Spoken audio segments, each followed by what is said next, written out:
Hey, everybody. Welcome back to the Babbling Pastor Podcast with your host, Michael. And Rob. Oh, yeah, I'm here too. My bad. That should have never happened. Oh, okay. So, guys, in case you're just joining, we have we're going through the book of James not just this month. Let's be honest, it'll be a couple months. The first couple episodes are pretty important. If you don't want to go listen and spend an hour on them, you could read James verses 1 through 18. That's where we've been so far. So at least at the bare minimum, do that so you kind of know where we're at and what we're talking about. Today we'll be finishing up chapter 1. So episode 3 here, we're going to be finishing up chapter 1. There's been a lot of encouragement through trials up to this point in James, and there is a bit of a shift here. It's a lot more of before it was general, I guess, application through trial, and now we're going to be shifting to a hey guys, there's more to it than just knowing things sort of situation. So we'll read it real quick, and then I'll read it real quick, and then we'll kind of dive in. So James chapter 1, starting at verse 19, says, "Know this, my beloved brothers, let every person be quick to hear, slow to speak, slow to anger, for the anger of man does not produce the righteousness of God. Therefore, put away all filthiness and rampant wickedness, and receive with meekness the implanted word, which is able to save your souls. But be doers of the word, and not hearers only, deceiving yourselves. For if anyone is a hearer of the word and not a doer, he is like a man who looks intently at his natural face in a mirror. For he looks at himself and goes away, and at once forgets what he was like. But the one who looks in the perfect law, the law of liberty, and perceives being no hearer who forgets, but a doer who acts, he will be blessed in his doing. If anyone thinks he is religious and does not bridle his tongue, but deceives his heart, this person's religion is worthless. Religion is pure and undefiled before God, the Father, is this: to visit orphans and widows in their affliction, and to keep yourself unstained from the world." Ouch, I suppose, would be the proper response. Oh, your mic. Ouch is the correct word. There you go. Ouch is the correct word. Yes. Sure. I had to mute myself and change everything because I was told that my Mac was going to go to sleep soon unless I plugged it in. Yes. The great. Yet another instance of our just insane attention to detail when preparing for one of these. We're basically Joe Rogan. With the level of technology and professionalism that we just without the atheist part. Yeah, well, yeah, without the atheist part, yeah, or the Spotify deal. Either one. So, literally, yeah. So, just as an aside, before we get into this, these verses, Spotify, if you have the multi-million-dollar deal, let's talk. I think we can do something. So, anyway, that being said, let's get into verses 19 through the end of the chapter. So, this is interesting because there is a shift here from this very encouraging talk of, hey, you're going through trials, stay steadfast, God is good, it's acknowledging him. Yeah. And then it shifts from not just a knowledge of who God is, but this is what it looks to kind of do this thing called Christianity.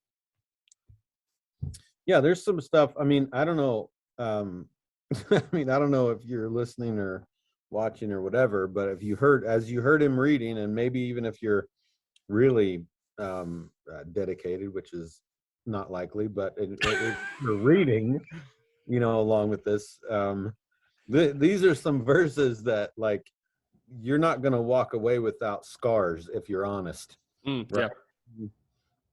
Even in the first one, verse 19, which is obviously like this major quotable, like you know, everybody's heard this if you're in the Christian world for very long, right?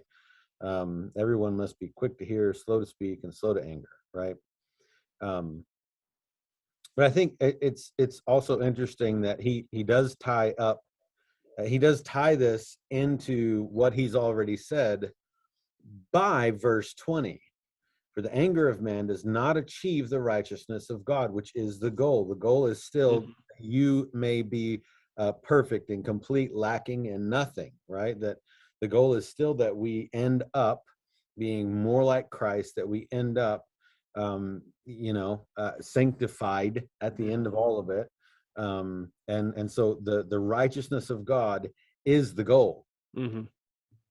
Well, and it's still sanctification too. Be quick to hear, slow to speak. That is sanctification. Like that is a part of sanctification. Shut up and just listen. So modern interpretation would include slow to type. Hey, yeah. Man, how bad does our world need to hear that? Well, so there's a lot in here as I was reading it going, man, this is, if this isn't still applicable for today, wow, right? So not only are we, again, I think that was a great wrap up of 19 and 20 pointing back. But therefore, like there's this idea that you are in your anger not producing the righteousness of God, even though you're supposed to be pursuing the righteousness of God. Therefore, put away all filthiness and rampant wickedness and receive with meekness the implanted word, which is able to save your soul. So there seems to be this tying together here of you being very quick to speak, you thinking your anger actually does bring forth righteousness when it doesn't. It seems to be connected with this filthiness and rampant wickedness. This, like, you have this idea, and I think it goes back again to what he's already said about being double-minded. There's this idea that you can bring forth some sort of righteousness through your anger when you clearly can't do that. When you're actually supposed to receive with meekness the word, he's saying you're actually doing the opposite of that.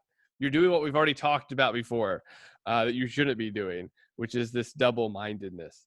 And then shifts into, not really shifts, but continues, I suppose, in verse 22. So instead of your anger, you thinking your anger produces righteousness, instead of pursuing filthiness and rampant wickedness, you're actually supposed to instead, but be doers of that word, the word, by the way, that is implanted, that's able to save your souls. Be doers of that word and not hearers only, deceiving yourselves, which, wow. I mean, that right there is a mouthful. There's a lot to process there, but this idea that, like, just because you know it, there's this idea that if you're not doing it, you are actually actively deceiving yourself. You know it, but you're not doing anything with it. Yeah, it's one of the things that I say often in as I'm preaching is this idea, because I think that we in our churches in America have a really tough time with this, right?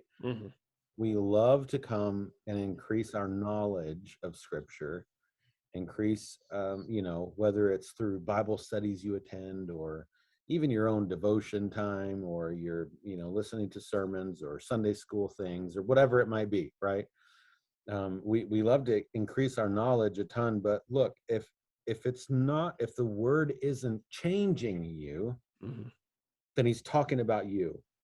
Like, that's what he means by this. Like, we don't only hear the word and all of that, but we must be changed by the word. Like, we have to allow God's word to continually shift us. He says in verse 18, again, going back to last week, he brought us forth. He gave birth to us by the word of truth, right? And then he continues this idea of the word into this week.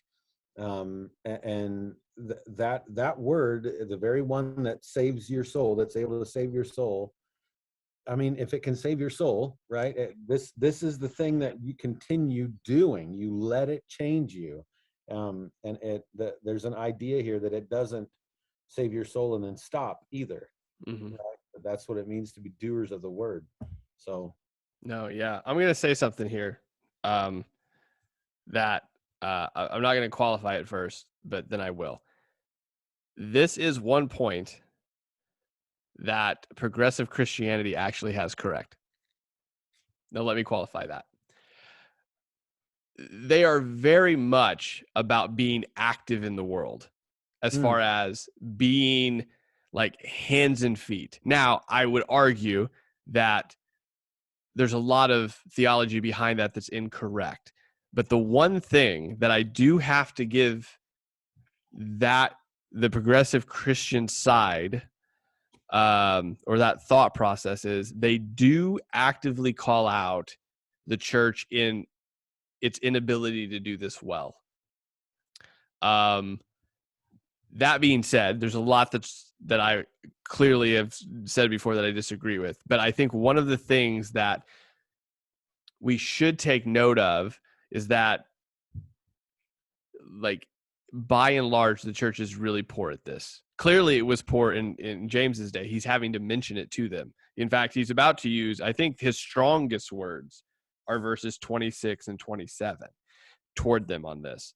But this idea that there is actually, I think in general, like you said, we're really good at the knowledge part, and we're pretty good, and by we, I mean like the traditional, what I would call biblical church, is really good at the knowledge part, and we're really good at like saying, hey, let's do something corporately to help people. But individually, and this seems to be what he's talking about on a much more one-on-one personal level, we're not great at understanding this. At least this is just my perspective, the people that I'm around, the people I interact with, myself.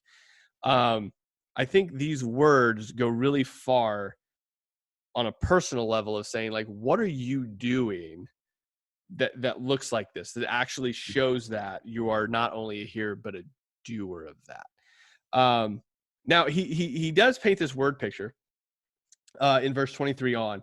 For if anyone is a hearer of the word and not a doer, he's like a man that looks in the mirror, and he looks at himself, and then he goes away and at once forgets what he was like.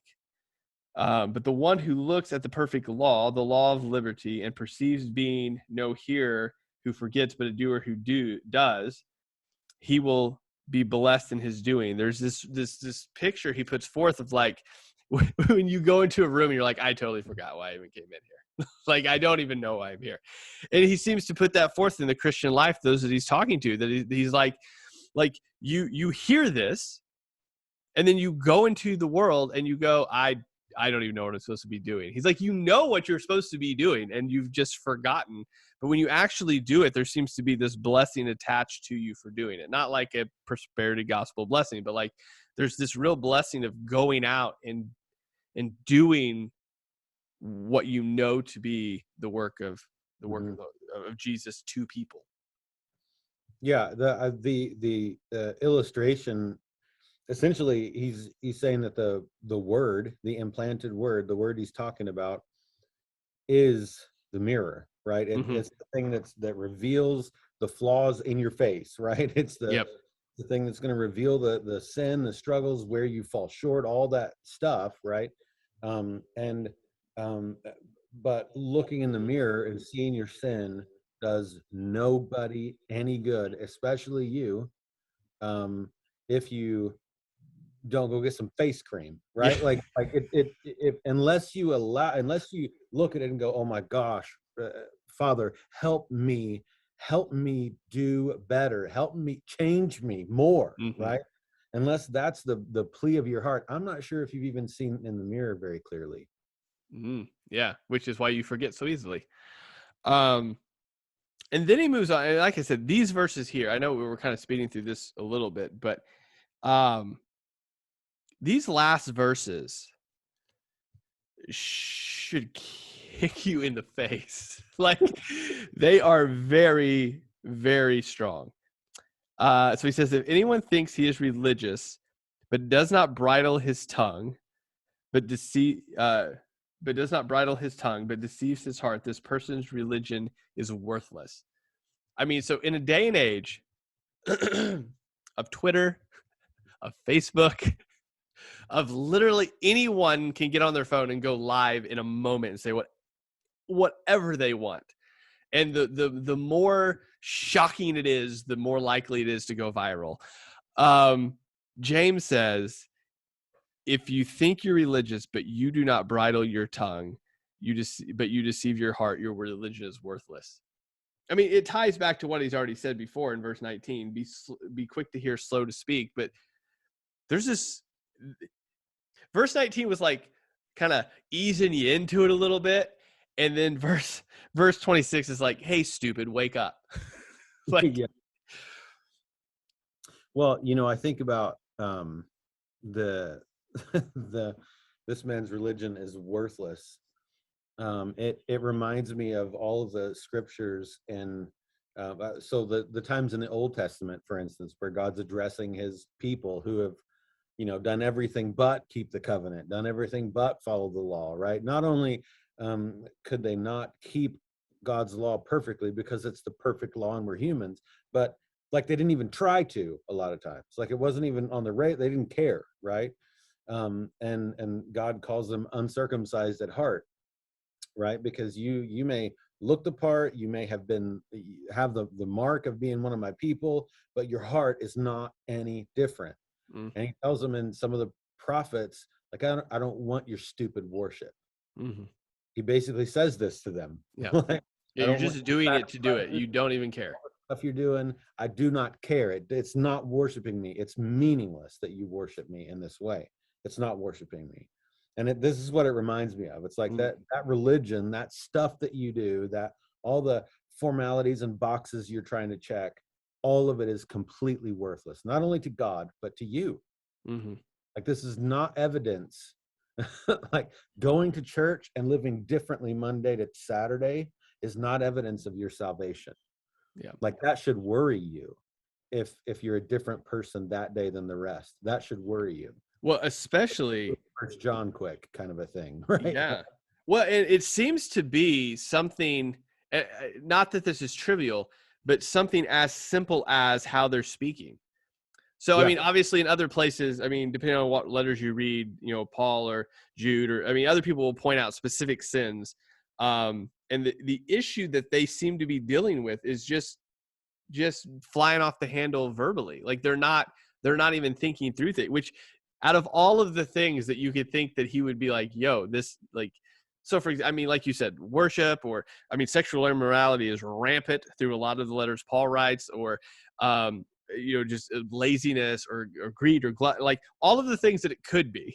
It's not. It's you just don't know when to not talk. Like you just don't know when to shut up.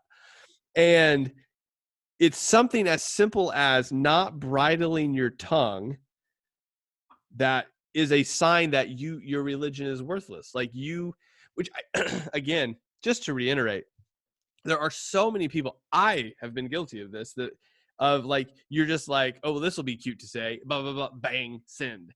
And you're just like, all right, like, you feel better? Because that did nothing. That did nothing. And it's this idea where he actually contrasts it, where he says, you can't bridle your tongue. Your religion is worthless. If you want to know what pure religion is, which is verse 27, and this is crazy. Okay, he could have named anything here as far as what pure religion is, that is undefiled before God the Father, is this: that you visit orphans and widows in their affliction, and you keep one yourself unstained from the world. So the first thing is you care for those that literally cannot care for themselves. Mm-hmm. And you pursue holiness. These are the things that you should be doing. Like, you're flying off the handle with your tongue when you're ignoring the people that can't care for themselves, have no one to have a voice. And in so doing, flying off the tongue, you're just not controlling your tongue. You're clearly not pursuing holiness. It's just very interesting that he doesn't give them some long diatribe. It's, this is what you're missing. This is what this looks like. Yeah, it's pretty to the point. And it's like he says it in such a way that he really doesn't even have to expound on it. Mm-hmm. You know, like it's pointed. If anyone thinks himself to be religious while not bridling his tongue, well, what does a bridle do, right? If you're not a horse person or you've never been around that, a bridle is the thing that they wear on their face that has reins attached to it. And so that thing that they wear on their face gives the person who should be directing them and moving them any which way, it's what gives that person the ability, the reins, Mm-hmm. right? No will pun. literally control the entire horse. Everything about the horse is constrained through that bridle. Yeah, it's what they wear that give. So, you know, to put it in the perspective he's putting it in, this is you posturing yourself to be changed, to live changed, and your everyday. And this means in your own, you know, like you said, the things that you are about, the things that you go do, and pursuing your own holiness, and you're allowing your heart to be changed, allowing the word to change you. Mm-hmm. Right. And so I do think one thing that we have to watch out for, though, in this text is, just like everything else, you can't take this text and call it the Bible without the context of everything else that we read. Mm-hmm. Right. So what this doesn't mean is go jump on whatever social gospel bandwagon might be cool at the time on Twitter, right? And think that you're fulfilling this. Yeah. That's not what it means. Everything that we do, acting socially, look, hospitals, not a thing without the Christian faith. Schools, not a thing without the Christian faith. Classical music, you want to go there, not a thing with, like, so many things in our society that have been so beneficial happened because Christians paid attention to James, right? But creating that hospital didn't save them. You know, like, doing those things doesn't save you. Getting involved in some sort of social justice movement isn't going to save you, and it's not going to save them. Mm-hmm. Right? The point here too that we have to make is that what is it that he says can save your soul? The word. Receiving the implanted word. It's the gospel of Jesus Christ. That's it, including the ugly part we don't like to talk about, that makes it good news. Yeah. Right. And I think that is sorry about that. No, that's good. I think, and that's where I think, again, going back to context is important. Because what does occur is that there will be verses taken out of context that says, well, hey, look, that's what James says religion is then, so this is what we need to do. You have to understand, contextually, James is talking to a people that apparently know a lot, but aren't acting on it. So it's not a matter of, like you already said, like, it's not a matter of saying, oh, well, go do this then, and this is what real religion is. He's not chastising them for not knowing theology. He's just simply saying, like, that's not affecting how you live. So the orthodoxy, or your orthodoxy, actually affects your orthopraxy, right? So knowing the right thing should drive you to the right thing. It's a horse carriage thing. It's not you do the right things and then learn the theology. It's actually knowing who God is and how he works. Again, everything James has already talked about at the beginning, your perspective, your understanding that trials put in you perseverance brings steadfastness. Mm-hmm. Acting on that, which, again, not ironically, in the same vein of thought, is what he's trying to get them to see anyway, is that the trial should drive them to do things in the same way that their knowledge of who Jesus is should drive them to take care of the widow and the orphan and pursue holiness. They seem to have a lot of knowledge, but it's not connecting with how they act and respond in regards to all of the things around them, which, probably not in a very ironic way, is the exact same issue that all Christians throughout all time have dealt with. Like, it's never a lack of knowledge of who God is or how he works or what Jesus has done. It's literally the application of that in a way that that is meaningful and actually heart changing, and it affects how you live. Which, again, going back to what I said before about progressive Christianity being right about doing the action, I think conversely what you said is important to understand, that though they understand that you're supposed to do the right thing, there is, unfortunately, in progressive Christianity, and this is why it would be wrong, a very heavy application of that being some sort of salvific thing, of both you and the person that you're trying to help. So yeah, well, and to be fair too, I think that in the same way that you were trying to be fair there when you were talking about progressive Christianity and I certainly don't know what you do about it. I'm not in that world as much as you, but it would seem to me that the church in our generation and before, like our parents' generation and so the church's neglect to do some of this, right? It's cool and just what you do as an American to go to church kind of Christianity, that like while you're walking by the town drunk, judging him, while you're, that kind of stuff is what I think played a role in creating progressive Christianity as it is. There's a whole generation of people now who look at that stuff and go, man, that's not what Jesus would do, and they're right. Yeah. About that part, that point they make.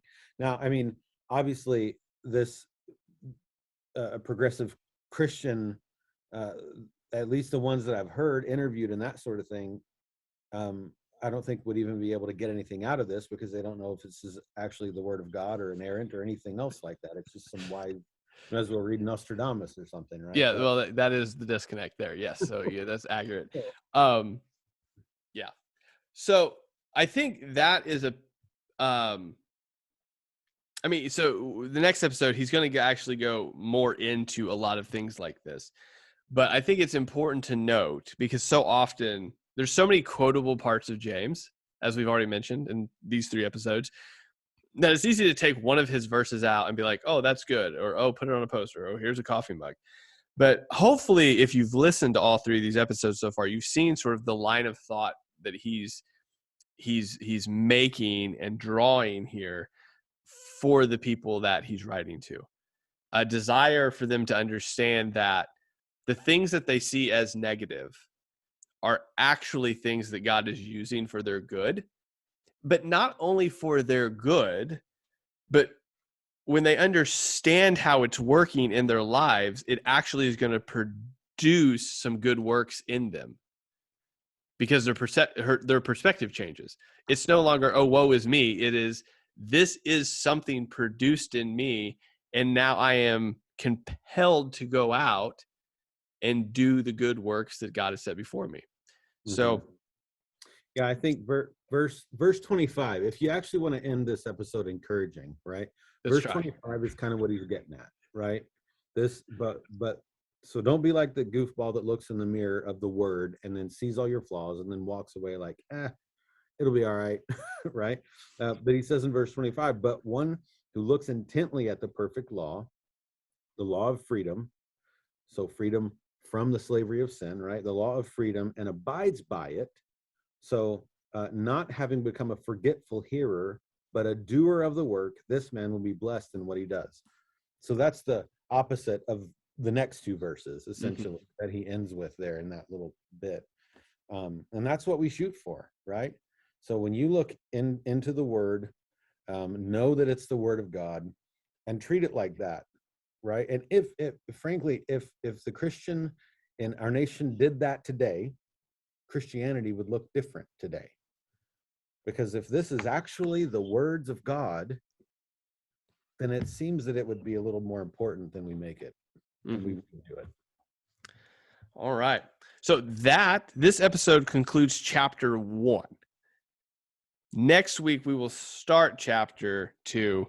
We won't get very far into it. And then in March, we'll continue through chapter 2. So that's all chapter 1. Next week, though, we'll be doing the beginning of chapter 2. Hopefully, you'll join us. We'll talk to you later. Boys. Next week is racism. Here we go.